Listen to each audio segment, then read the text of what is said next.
2차 세계대전이 끝나고 1945년 10월 24일에 세계 주요 나라들이 세계 평화와 안전을 위해서 국제연합 안전보장이사회를 설치했죠. UN이라고 하죠. 5개 상임이사국과 10개 비상임이사국으로 구성되어 있는데요. 세계 분쟁 지역에 유엔군을 파견하거나 또 침략국에 대해 경제 제재를 가하거나 그런 활동을 통해서 말 그대로 세계의 안전 보장을 위해 활동하고 있습니다. 그런데 안전보장 이사회가 있다고 해서 이 세계가 지금 안전이 보장되고 있는가? 현실은 그렇지 않죠. 여전히 세계 곳곳에서는 매일매일 전쟁이 벌어지고 있고 또 수많은 사람들이 굶어 죽고 있습니다. 우리 언론에서 계속 보도되는 미얀마 사태를 보더라도 수백 명이 지금 죽고 있는데 아무도 못 도와주고 유엔이 아무런 역할도 못하고 있잖아요. 또 가장 영향력 있는 나라라고 하는 미국을 보면 다른 나라 지키겠다고 세계 곳곳에 군대를 파견하고 있습니다만 정작 자기 나라에서는 하루가 멀다 하고 총기 난사 사건이 일어나고 지금 자국민 안전도 못 지키는 상황에서 세계 안전을 지키겠다고 하는 거예요. 자기 욕심을 따라가는 죄인들이 누구를 지켜주겠다? 뜻은 좋지만 사실상 불가능한 일이죠. 그러니까 이 세상에 어떤 기구나 조직이나 제도나 이런 것들이 일정 부분 필요하고 또 유용한 면이 있는 것은 사실이지만 소망을 둘 만한 것들은 아니라는 거예요. 유엔이 있으니 우리 지구는 안전할 거야? 그렇지 않다는 거예요. 또 어떤 정부가 들어서니까 각자 정치적인 입장이 있겠습니다만 내가 선호하는 정부가 들어서면 우리 나라가 더 좋아질 거야. 그렇지 않다는 거예요. 약간의 또 변화나 그런 것들이 있을 수는 있겠습니다만 인간들이 나타내는 인간들의 어떤 것들은 이 세상의 어떤 것들은 다 부족한 것들이고 또 미숙한 것들이어서 우리가 소망을 두면 안 된다는 거예요. 적절히 활용하고 잘 되기를 바라야 되겠지만 이 세상에서 나의 안전을 누가 지켜줄 것인가? 자, 오늘 말씀해 보면 하나님께서 이스라엘의 안전을 보장해 주시겠다 그렇게 약속을 하고 계세요. 누가 우리 안전을 지켜주십니까? 하나님이 지켜주세요. 하나님께서 우리의 육적인 그리고 영적인 이 전인적인 안전을 하나님께서 지켜주시는 거예요. 신명기 28장 우리가 읽었는데 신명기 28장은 하나님 말씀에 순종하는 사람들이 어떤 복을 누리는가 그 말씀이 계속 연속되어 있잖아요. 그러니까 이런 말씀을 하시는 까닭 너희가 나의 명령에 순종했을 때 이렇게 내가 복을 주겠다 하는 이 말씀을 하시는 까닭이 뭘까요? 소망을 갖도록 하고 기대를 갖도록 하는 거예요. 그러니 우리는 이런 하나님께서 복 주시겠다는 이런 말씀을 듣고 이 말씀이 의도하는 대로 소망을 좀 우선 풀 필요가 있어요. 일전에도 말씀드린 것처럼 피리를 불 때는 뭐 해야 돼요? 뭐 해야 돼요?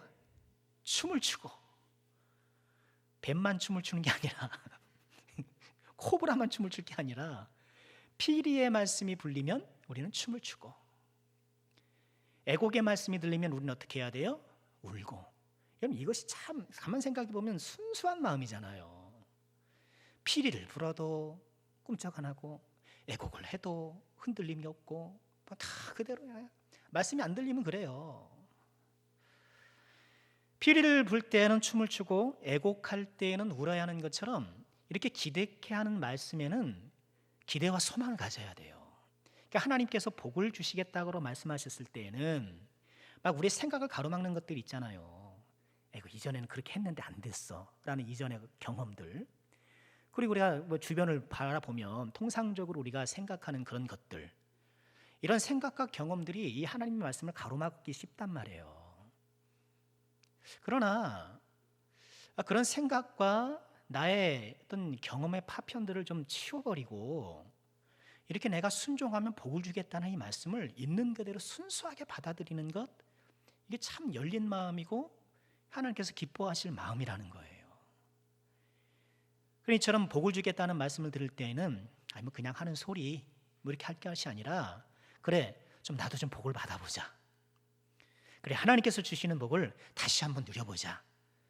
이런 열린 마음을 갖고 우리가 물론 기복신앙에 이렇게 치우쳐면 안 되겠습니다만 하나님께 복을 구하는 것은 당연한 것이거든요.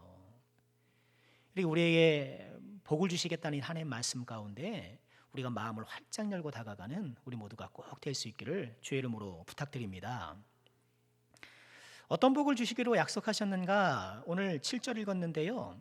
앞서 1절부터 6절까지의 내용도 잠깐 복습해 볼까요? 1절에 보면 모든 민족 위에 뛰어나게 하시겠다.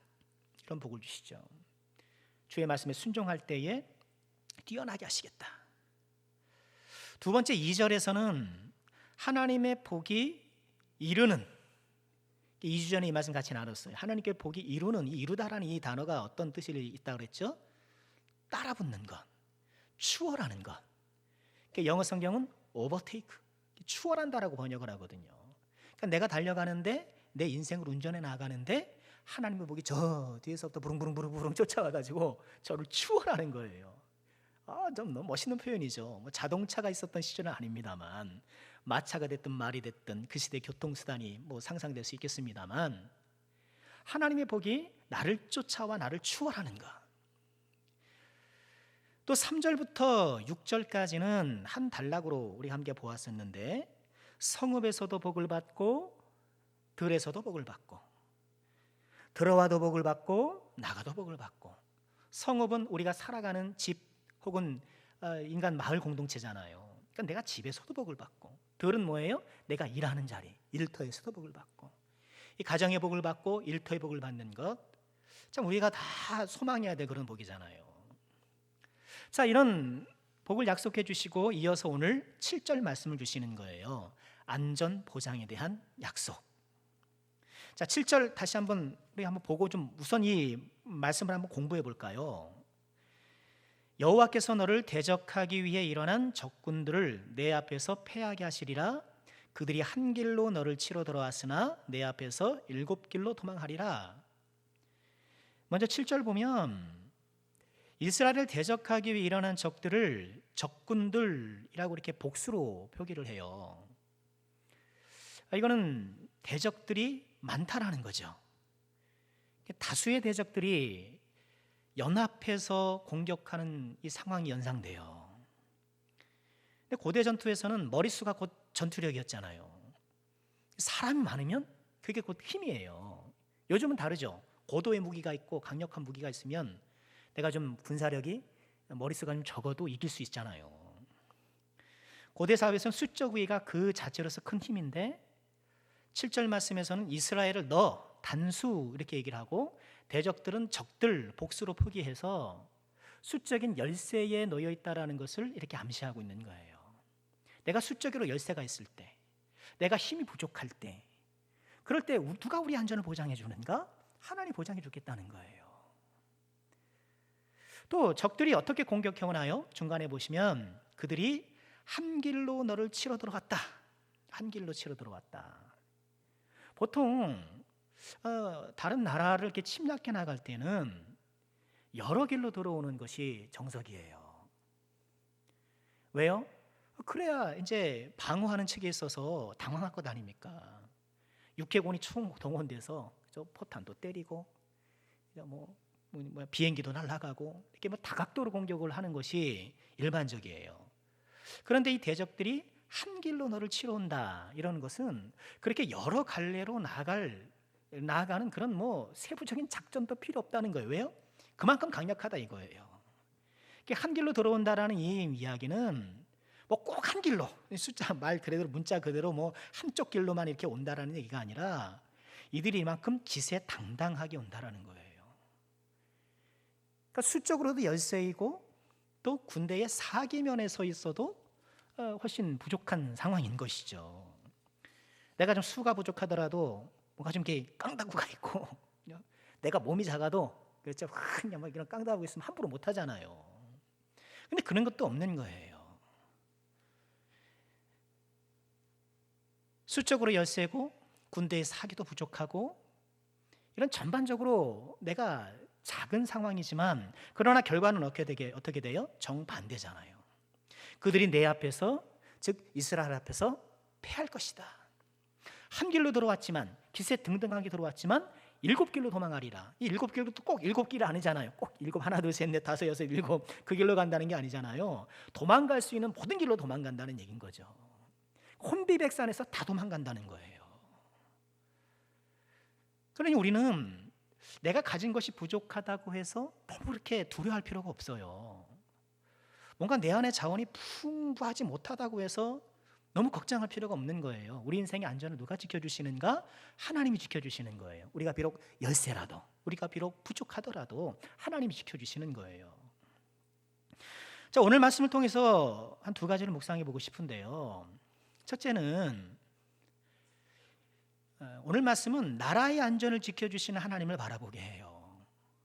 지금 이 약속의 말씀은 지금 이 시대적 배경이 주전 15세기쯤 되거든요. 그러니까 주전 15세기에 이스라엘의 국가적 안전을 지켜주시겠다는 이 하나님은요, 21세기 대한민국의 안전도 지켜주시는 분이세요. 그러니까 오늘 세계의 모든 나라들이 자국의 안전을 지키기 위해서 안간힘을 쓰잖아요. 북한 보세요. 다 배골고 있는데, 다 먹고 살기 힘들어서 힘든데 어떻게든지 핵무기 만들어서 왜요? 한 방일 쓰려고, 한 방이죠. 여러 방은 못하니까 한 방이 쓰려고 지금 그렇게 안간힘을 쓰고 있는 것 아니에요. 최근에 미중 갈등이 아주 치닫고 있잖아요. 힘겨루게 하고 있잖아요. 왜요? 이 자국의 안전과 이득을 지키기 위해서 그렇게 하는 거예요. 지난 4월 9일 우리나라에도 작은 사건이 하나 있었죠. 기억나세요? 국산 전투기 KF-21이라고 하나요? 국산 전투기가 이제 20여 년 만에 이제 모습을 드러냈잖아요. 반갑죠, 우리나라도 이렇게 전투기를 만들 수 있는 그런 나라가 됐으니 한편으로 좀 든든한 것은 사실이죠. 그런데 우리는 이런 인간적 수단들이 우리 국가적 안전을 지켜준다라고 생각하면 오해라는 거예요.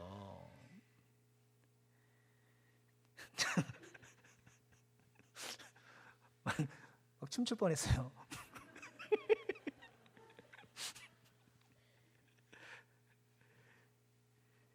천년제국 로마가 왜 멸망했는가? 그러니까 로마가 멸망한 설이 참 많더라고요. 납에 중독돼서 그렇다. 이게 로마가 이렇게 수로가 발달됐잖아요. 근데 수로가 이제 납이 있다는 거예요. 그래서 납에 중독돼서 사람들이 약해져서 그렇다. 하여튼 여러 가지 설이 있는데 성경에 나와 있는 아수르 또는 바벨론 이런 나라들이 군사력이 약해서 무너진 게 아니에요. 나라의 흥망성쇠를 누가 주관하시는 거예요? 하나님이 주관하시는 거예요. 그래서 수많은 군사력을 자랑하고 있어도 넘어지는 나라가 있는 거예요. 또 그닥 별 볼 일 없는 나라가 다시 한번 세계 중심 무대에 이렇게 나오기도 하는 거예요. 군사력은 필요하지만 그것이 국가 안전을 지켜주는 절대적 요소는 아니라는 것을 우리 좀 기억해야 돼요. 시편 127편에 이렇게 말씀하시죠. 함께 읽어볼까요? 여호와께서 집을 세우지 아니하시면 세우는 자의 수고가 헛되며 여호와께서 성을 지키지 아니하시면 파수꾼의 깨어있음이 허사로다. 수고하고 파수꾼이 깨어있고 군사력을 증대시키고 막인가 이렇게 어떤 국방력을 증대시키기 위해서 이렇게 깨어있는 노력을 한다 하더라도 여호와께서 지켜주지 아니하시면 아무 소용이 없다는 거예요. 국가 안전을 지키기 위해서 전투기가 필요하죠. 여러분 그것이 필요 없다는 얘기가 아니잖아요. 군대도 당연히 필요하죠. 그러나 그것들이 우리를 지켜주는 것은 아니라는 거예요.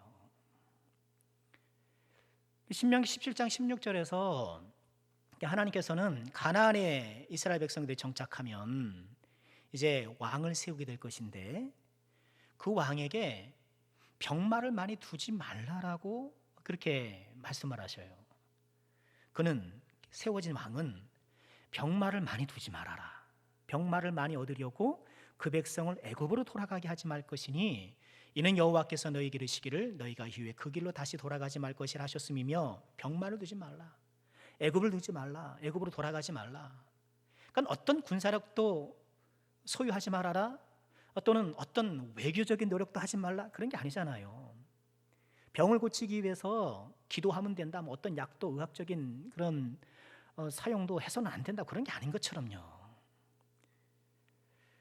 하나님은 이런 인간적인 수단들이 우리를 지켜주는 근본적 방어책이 아니라고 말씀하시는 거예요. 병마가 아닌 하나님을 의지할 것을 주문하시고요. 그러니까 하나님께서 함께하지 아니하시면 아무리 병마가 많아도 그 나라는 유지될 수가 없는 거예요. 그러므로 국가적 안전을 위해서 우리가 해야 할 일은요, 이 나라가 하나님의 말씀에 부합한 나라가 되기를 위해서 성도들이 힘쓰는 거예요. 물론 우리나라는 신정국가가 아니잖아요. 성경의 이스라엘처럼 온 나라가 하나님을 섬겨야 되는 그런 섬겨야 하지만 또 그런 제도적으로 그런 나라가 아니잖아요. 다양한 종교를 인정하고 있으니까. 그래서 성경에서 나와 있는 그런 모습 그대로 전 국가적인 하나님께 순종 이런 것은 사실상 어려운 것이죠. 그렇지만 적어도 우리나라에 하나님의 뜻에 합하지 않은 일들이 일어나지 않도록 교회가 깨어 선지자적 사명 감당할 필요가 있는 거예요. 그래서 우리 사회에 하나님의 뜻에 반하는 일들이 점점 줄어들고 또 하나님께서 기뻐하시는 일들은 점점 확대되고 이를 위해서 교회 연합체가 있는 거잖아요. 교회 연합체가 이제 구성이 되어서 또 국가를 이렇게 선지자적 시각으로 감시하는 거잖아요. 좋은 의미에서. 그래서 나쁜 법이 세워지지 아니하도록 적절한 목소리를 내고 행동을 하고 또 우리 성도 개인들은 저와 여러분 개인 우리 소시민들은 정말 우리 사회 가운데의 빛과 소금의 역할 이것이 그냥 종교적인 수사가 아니라 그저 우리 생활을 이렇게 좀 좋게 표현하는 그런 표현이 아니라 실제로 내 작은 삶을 통해서 좀 어둠을 밝히고 부패를 정화시키는 그런 구체적인 노력들을 해 나가야 되는 것이죠. 그러니까 우리가 예수를 잘 믿는 것이 최고의 애국이에요. 예수 잘 믿는 것이 최고의 애국이에요. 또 우리는 옳고 그름에 대한 분명한 가치 판단을 소유하고 이 나라가 하나님의 뜻에 어긋나지 않도록 우리가 의식적으로 또한 깨어 있어야 돼요. 최근 감리교단의 한 젊은 목사님이 동성애자들을 축복한 일이 있었어요. 여러분 혹시 들어보셨나요? 그 성소수자 모임에서 그쪽 교단에는 그냥 축복식 같은 게 있나 봐요. 이게 축복식 같은 걸 해준 거예요. 또 교단에서도 이제 난리가 났죠. 그 교단법상 동성애를 찬성하는 발언을 하면 안 되는 그런 교단법이 있거든요. 아마 재판이 있었던 것 같아요. 교회 재판이 일어났고 그래서 2년간 자격정지를 받았다라는 그런 이야기를 들었어요. 유튜브에서 그분 이야기가 나오더라고요. 하나님은 모든 사람을 축복하시지 않느냐는 거예요. 하나님은 모든 사람을 축복하시는데 이런 성적인 자기결정권, 이 독특한 성적 취향을 가진 이 사람들을 하나님께서 축복하지 아니하실 이유가 뭐가 있느냐? 그런 거예요. 근데 하나님은 모든 사람을 축복하시나요? 그러니까 하나님은 모든 사람을 축복하신다라는 이 명제가 잘못됐어요.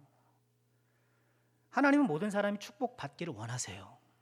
하나님은 모든 사람들이 구원을 받기를 원하세요. 그러나 공짜로 구원을 주시지 않으세요. 하나님은 온 인류를 축복하시지만 모든 사람이 동일한 축복을 평등하게 받도록 하시진 않으세요. 로마서 9장 13절에 그렇게 말씀하시잖아요. 내가 야곱은 사랑하고 에서는 미워했다. 언제? 언제 야곱은 사랑하고 에서는 미워했나요? 언제? 예? 그때? 그때요, 그때. 언제예요? 이 둘이 태어나기도 전에. 태어나기도 전에.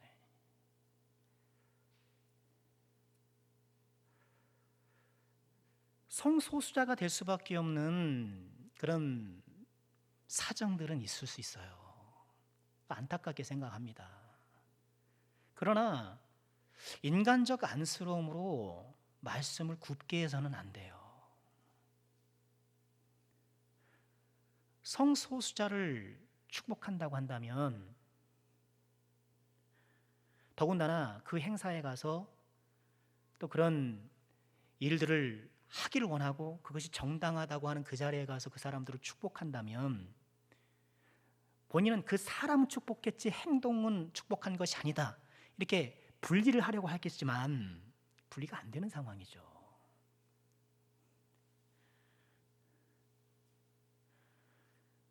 그렇다면 동일한 이유로, 죄송합니다, 설교 시간에 수간을 하는 사람도 축복할 수 있어요? 간통죄도 없어진 마당에 이웃의 아내와 부정한 일을 저지르는 사람을 축복할 수 있느냐는 거예요.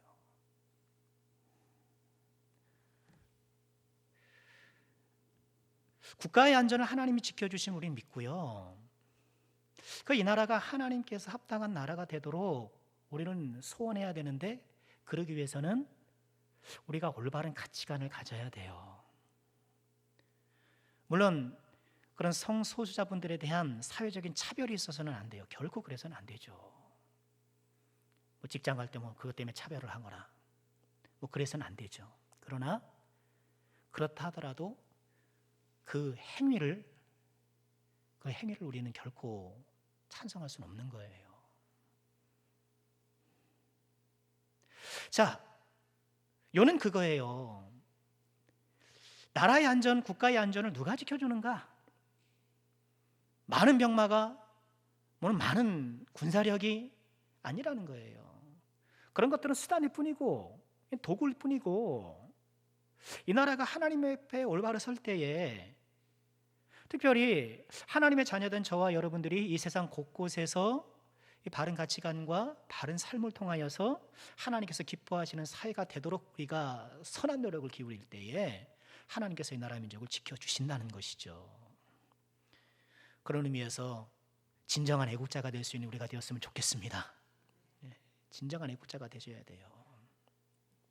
자, 두 번째, 오늘 말씀을 통해 우리가 묵상할 것은요, 오늘 이 말씀은 국가적 안전을 지켜주시는 하나님도 바라보게 하지만 내 개인 인생의 안전을 지켜주시는 하나님 역시 바라보게 하는 거예요. 오늘 말씀은 국가적 차원에서 적용된과 동시에 우리 개인적인 차원에서도 그대로 적용되는 말씀이죠. 그러니까 하나님께 순종해 나갈 때 하나님께서 우리를 지켜주세요. 나라의 안전이 병마의 많음에 있지 않은 것처럼 우리 인생의 안전이 소유의 넉넉함에 있질 않아요. 누가복음 12장 15절에서 예수님이 이렇게 말씀을 하셨죠. 함께 읽어볼까요? 그들에게 이르시되 삼가 모든 탐심을 물리치라. 사람의 생명이 그 소유에 넉넉한 데 있지 아니하니라. 사람의 생명이 그 소유에 넉넉함이 있지 않는다. 우리 인생의 행복이 혹은 인생의 안전이 소유에 넉넉함이 있지 않다, 예수님 이렇게 말씀하셨어요. 근데 우리는, 이 세상은 거꾸로 가요. 소유가 넉넉해야 내 인생이 안전하다고 굳게 믿고 살아가요. 굳게 믿고 살아가고, 재산을 많이 소유하면, 또는 지식을 많이 소유하면, 내가 권력을 많이 소유하면, 내가 인맥을 많이 소유하면, 이 세상의 갖가지 자원을 내가 많이 소유하면 그 안에서 내 인생이 든든할 것이다, 그렇게 생각하면서 산다니까요. 여러분, 재산이 필요 없다는 얘기가 아니잖아요. 오늘 오전에 뼈 무덤 얘기를 했는데 삼손이 그렇게 힘썼지만 결국 뭐예요? 턱뼈의 무덤이다. 우리가 인생에서 쌓아가는 모든 것들이 본질적으로 뼈무더기에 지나지 않는다. 여러분, 이렇게 말씀했다고 해서 여러분 경제활동하지 마세요. 이 세상에서 내가 출세하고 또 성공하기 위해서 노력하는 것 아무 소용없습니다, 이런 말씀을 드리는 것이 결코 아니잖아요. 병마가 많다고 해서 그 나라가 든든하지 않은 것처럼 내 소유가 넉넉하고 해서 그 안에서 내가 안정감을 누리는 것이 결코 아니라는 거예요. 많은 것을 누리면서도 얼마나 힘들게 살아가는 사람이 많은데요. 오늘 원고엔 없습니다만 어제 뭐 어떤 방송에서, 공영 방송에서 실화 탐사 뭐 그런 게 있더라고요. 강남에 어떤 사람이 집을 지으러 거기 들어가 살려고 그러는데 그 마을 사람들이 막 반대하는 거예요. 근데 반대하는 이유를 막 찾아보니까 거기에 뭐 전직 장관이며 또는 대기업 회장집이 살고 있는데 그 앞에다 집을 짓는 거예요. 그래서 조망권이 바뀐다. 이런 것 때문에 아주 조직적으로 방해하고 막 그런다는 거예요.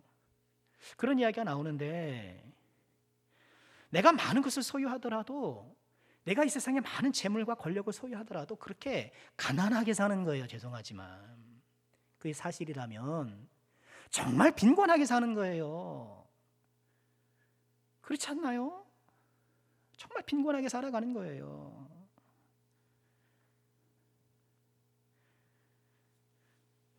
사람의 생명이 그 소유에 넉넉한 데 있지 않는 거예요.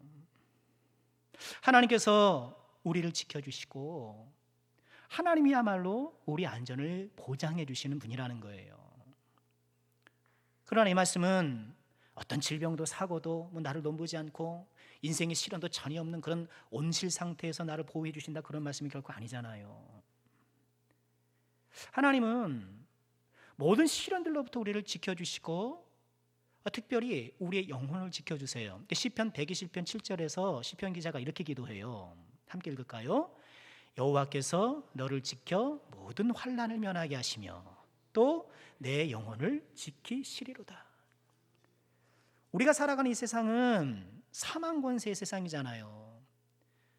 에덴 동산의 타락 이후로 사망이 들어와서 사망을 유발하는 여러 인자가 우리 가운데 지금 함께 있는 것 아닙니까? 이 세상을 살아가면서 나는 어떠한 고난도 어떤 시련도 안 받겠다라고 생각하는 것은 좀 비현실적이에요. 주님도 그렇지 않으셨고요.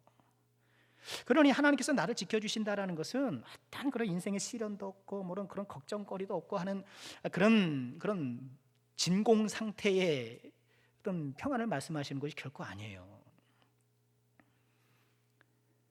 하나님은 죄악의 사망이 유입돼서 온통 고통의 인자들이 가득한 이 세상 가운데서 때로는 우리가 이 고통을 속에 살아갈 수밖에 없는 우리지만 그 가운데서도 탁월한 지혜로 우리를 지켜주시는 분이세요.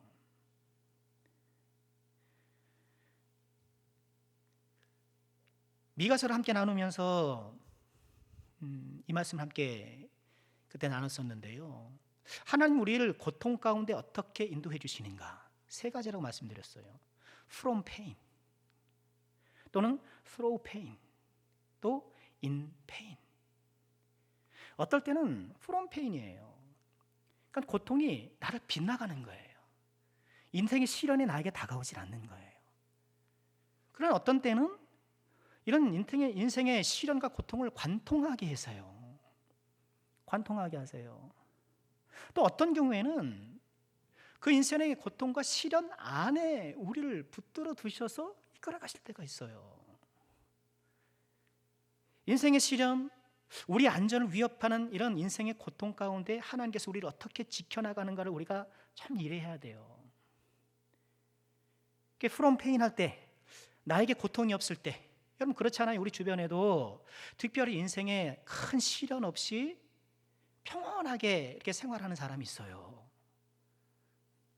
모습도 건강하고 가정에도 특별히 문제가 없고 그렇게 평안하게 자라오는 사람, 이렇게 하나님께서 그 사람을 from pain 하면서 그 사람을 인도해 나가실 때에 그 사람에게 주어진 유익은 뭡니까? 인생의 시련 때문에 내가 소비해야 될 인생의 자원과 에너지를 낭비하지 않는 거예요.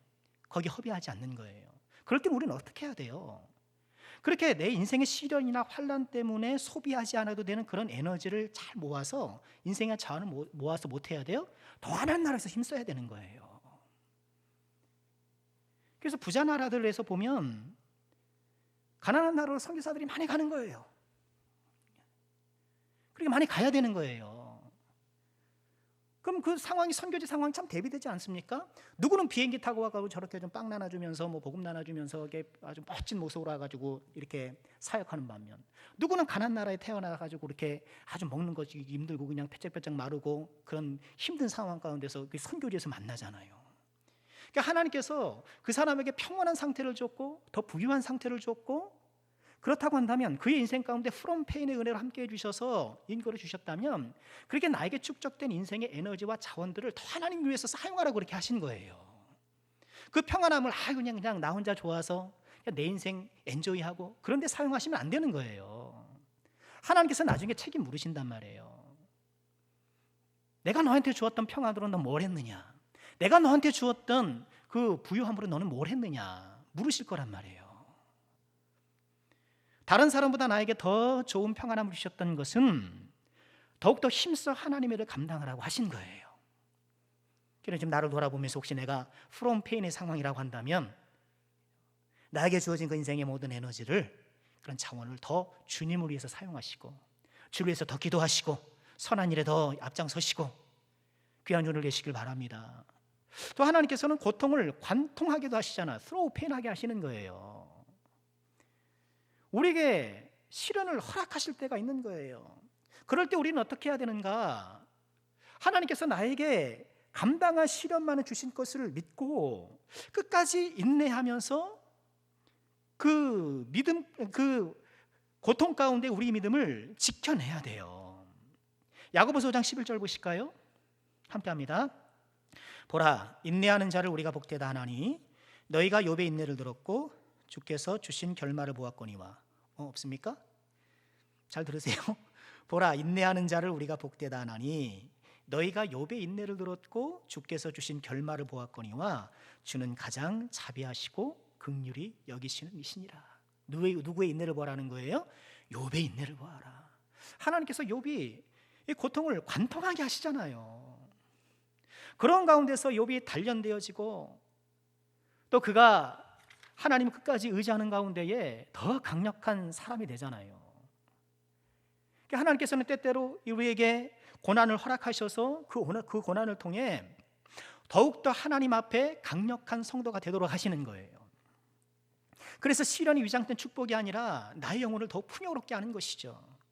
그러니 우리가 from pain 했을 때, 고통을 벗어난 그런 평안한 삶을 살았을 때에 나태하지 않아야 되는 것처럼, 고통의 상황 속에서 우리는 어떻게 해요? 하나님을 끝까지 인내하고 그것을 믿음으로 이겨내야 되는 거예요. 고린도후서 1장 4절에 이렇게 말씀을 하세요. 함께 읽죠. 우리의 모든 환난 중에서 우리를 위로하사 우리로 하여금 하나님께 받는 위로로서 모든 환난 중에 있는 자들을 능히 위로하게 하시는 이시로다. 고난 가운데 숨겨진 하나님의 계획이 있는 거예요. 우리로 하여금 환난 중에서 위로를 경험하게 하셔서 모든 환난 중에 있는 자들을 능히 위로하게 하시느니, 이런 환난과 시련을 통해서 우리를 능히 위로하게 할 수 있는, 위로할 수 있는 강력한 성도로 만들어 가신다는 거예요. 능히 위로하게 하시느니, 능히 위로하는 것. 그럼 목사가 되다 보니까 위로해야 될 일이 참 많아요. 위로해야 될 일이 많은데, 물론 우리는 인간들은 모든 걸 다 직접 경험할 수 없고 간접 경험을 할 수 있고 또 공감할 수 있는 능력이 있어서 내가 그 고난을 당하지 않았어도 마음을 함께 할 수는 있어요. 어느 정도. 그러나 가끔 함께 부딪히는 것은 내가 당해보지 못한 고난을 어떻게 내가 위로할 수 있을까?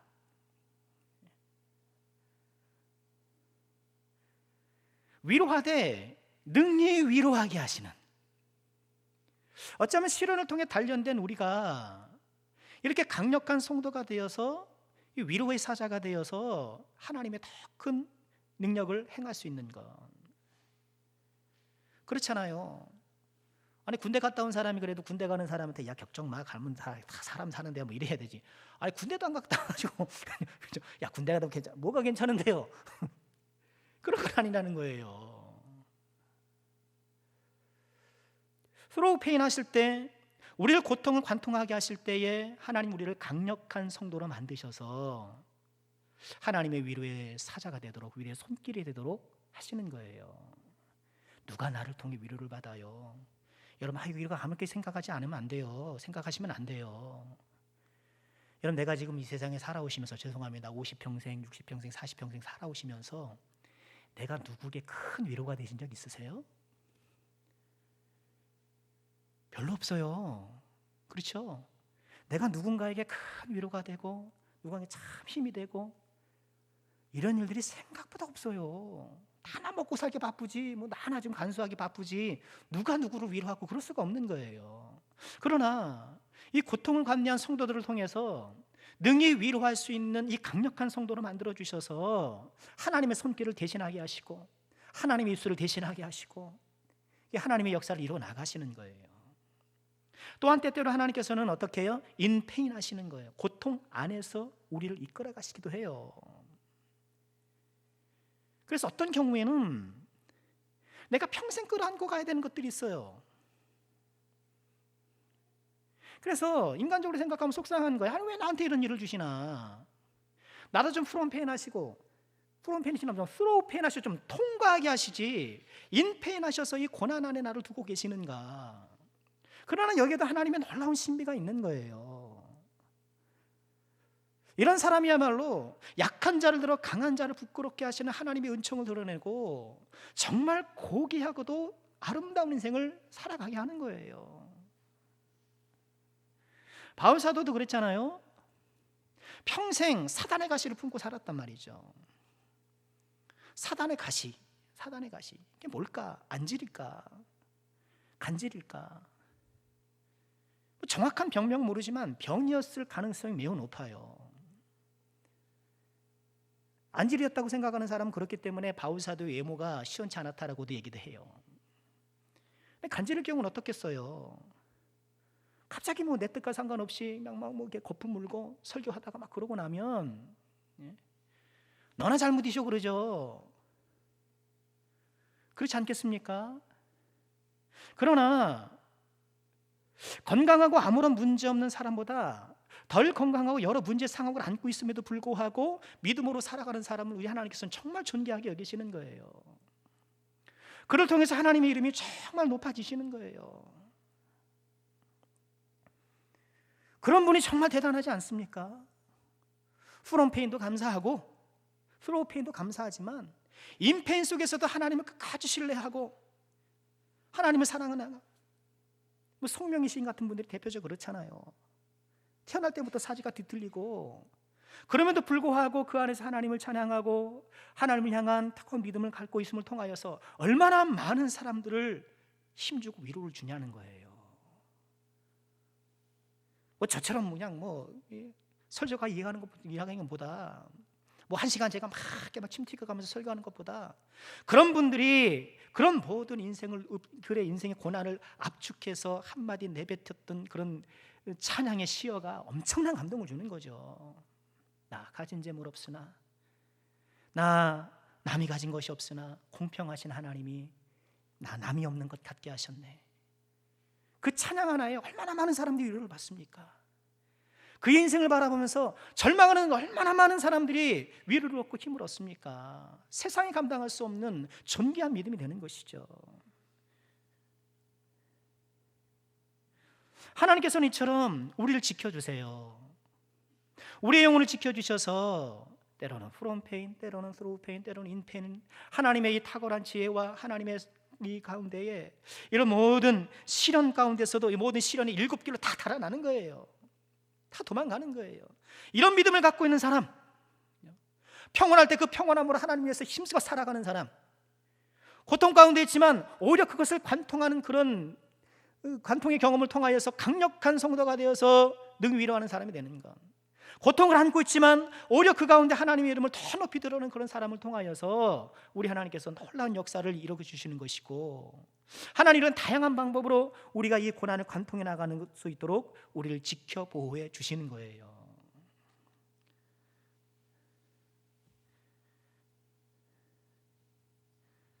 하나님께 순종하는 자, 인생의 시련과 고통 앞에서 내가 어떻게 나의 믿음을 관리하고 지켜나갈 수 있는 분명히 하고 끝까지 하나님께 순종하는 자, 하나님께서 이 사람을 지켜 보호해 주시는 거예요. 그래서 우리는 어떻게 해야 돼요? 정말 그래서 천국이 있어야 돼요. 그죠? 이 세상에서는 고통을 당하며 살아가기 때문에 천국은 반드시 있어야 돼요. 그리고 반드시 있어요. 부활은 반드시 있어야 돼요. 그리고 부활은 반드시 있어요. 그 부활과 천국을 소망하면서 때로는 고통을 벗어나, 때로는 고통을 관통하여, 때로는 고통 안에서로도 하나님의 보호와 지켜주신 은혜 가운데에 승리한 우리가 되겠습니다. 주님 나라 갈 때까지, 주님 나라 갈 때까지 이런 하나님의 인도와 보호 가운데에 날마다 승리의 삶을 살아가는 우리 모두가 꼭 되었으면 좋겠습니다. 이번 한 주간도 주님의 보호 가운데에 시련 가득한 세상이지만 우리의 마음을 지켜주시는, 우리의 믿음을 지켜주시는 하나님의 은혜 가운데에 우리의 믿음을 지키고 우리의 삶을 지키는 주의 종들 되시기를 주의 이름으로 축원합니다.